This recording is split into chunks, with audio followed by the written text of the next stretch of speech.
This is my third time trying to record this stupid video.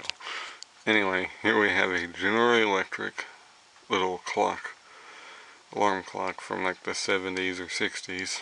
I got this at Goodwill a long time ago, I think. I don't remember when exactly, but I've had it for a long time, so yeah.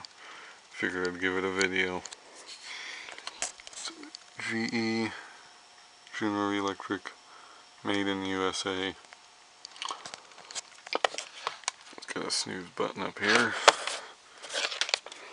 Rest of your controls are on the back.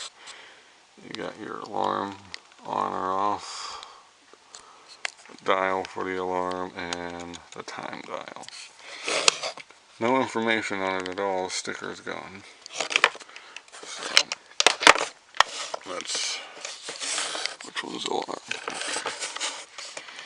Oh wait, time. I mean, see if this works.